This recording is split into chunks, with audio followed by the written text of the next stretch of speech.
Hey, what's up, guys? So it's a brand new game, Echo of Soul MMORPG, free to play, theme park style this time from Aria Games.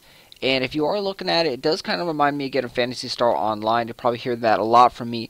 It's one of my old games that I used to play way back when. And these are some basic tips and tricks that'll help you along your way.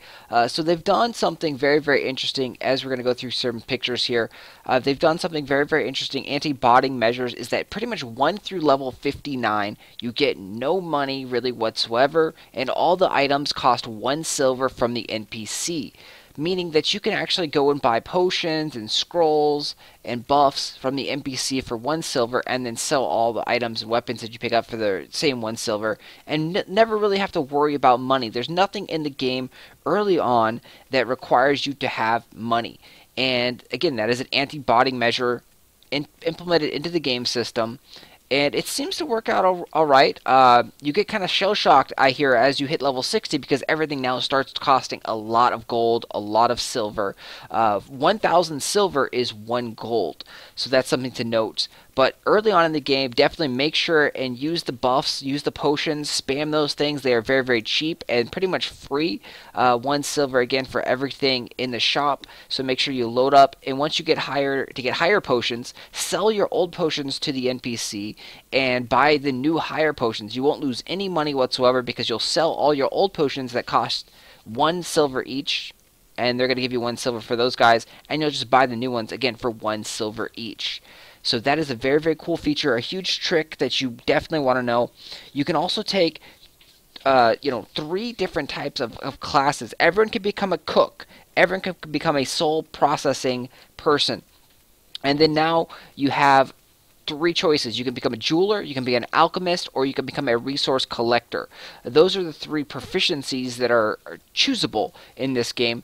And personally, you probably want to start off with being a resource collector because everyone needs those materials to actually craft things. So if you're an alchemist, you're going to need resource collector materials. If you're a jeweler, you're going to need resource collector materials to actually craft your stuff at the higher tiers. So on that token, probably start off as a resource collector. That's probably the best way to make some money early on, and even middle stages of the game for the first couple months, and then branch off into the other paths that you want to try out. With the cooking aspect, everyone can become a cook, and it's not really beneficial early on in the game because you can buy food from the NPC, and it only costs 1 silver, again going back to the very first tip. So cooking's not that great, but later on you definitely want to have higher level cooking skills because you get this thing called energy and like solitine. Solitine is kind of like how full your character is, and energy is how much, just pure energy they have. As you level up, your energy gauge goes up higher and higher, and you're able to have a lot more energy in your character, and you want to keep your energy gauge constantly full. On the other hand, you don't want to be full. You don't want to have your solitine gauge at 100 or 1,000%. And every time you eat a food, it goes up 200.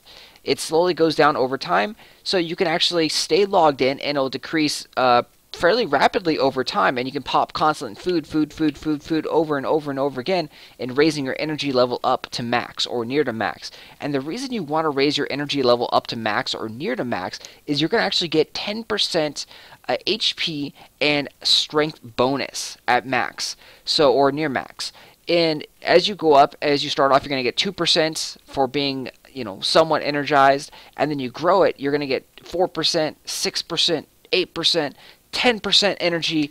And again, you're going to be a lot stronger, a lot more HP. It's going to be just easier going. Some of your skills actually do consume that energy as well. So you do want to make sure that you are constantly popping food and increasing your energy levels. Because again, that's a pretty significant increase, especially if you are big into PvP.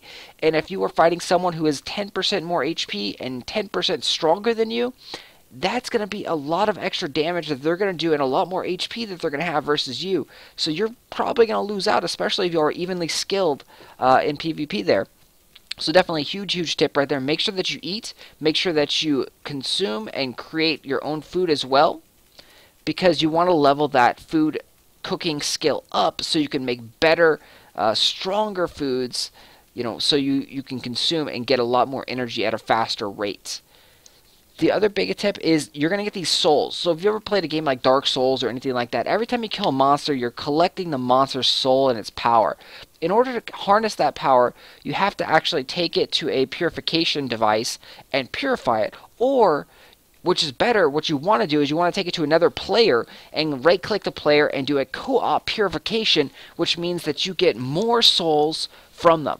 So when you do that, you're going to get 4 different types of souls. Off the top of my head, I believe it's Chaos, like Heart. I don't even remember. But yeah, so you're going to get 4 different types of souls, and they do specific different things. This is for your soul processing. They'll give you either like super buffs, so they're short 60-second buffs or 30-second buffs. I can't recall off the top of my head, and they have a 1 minute and 20-second cooldown. So it's a very, very short cooldown, and you can constantly spam them. So there's a cleanse one, so you have an ability to change these skills out as well.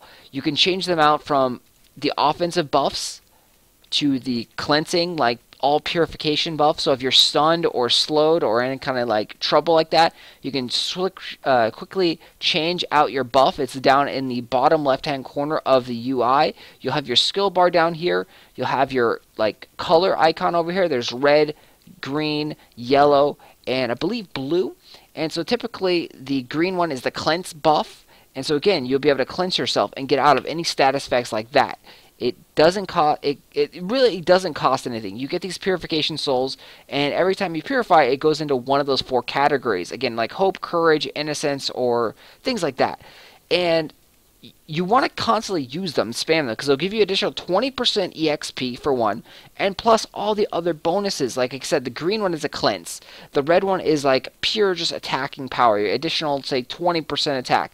I don't have the numbers off the top of my head because we are in the white phase right now, and I can't show the gameplay data, but they are really, really cool. And then, say, like the yellow one is attack speed. So you want to constantly keep spamming these every 2 minutes or every 1 minute and 20 seconds because they grow in power as you use them. You need to use them thousands upon thousands of times to make them into like the top tier best buffs that you can. So you just constantly spam them, and you do have a cap on how many of these soul spirit essences that you can actually hold. So make sure that you actually use them every time they are available. Spam those things away. Those things are something that you want to just constantly use. The next thing is you want to do is, even if you suck at PvP, go into the battlegrounds and try and do your daily quest. You have 1 or 2 daily quests every day, and you get into the battlegrounds at level 10. You can click on the PvP and search battlegrounds and enter. It's a 15 on 15 battleground match, and you're going to gain some pretty awesome rewards even if you lose, and even if you pretty much don't kill anyone, but just try and have fun out there. You're going to get some great experience. You're going to get a lot of silver, and you're going to get some PvP tokens that you can actually use to buy better gear. And again, this gear is great. It will help you on the leveling process. So go ahead and try and do that every single day. Make sure that you try and do your daily quests in the PvP arena, the battlegrounds, and hey, you may have a lot of fun in there. It's about 15 to 20 minute matches. It's quick paced. You do not have to play. You will get a slight penalty, but it's nothing really severe. So even if you don't want to play at all, you can just AFK it, and you can still get some decent rewards out of that. So definitely do the battlegrounds starting at level 10 at least once a day. At least try that out right there. The other big thing, the last tip I have for you, cut this short here, is the broker.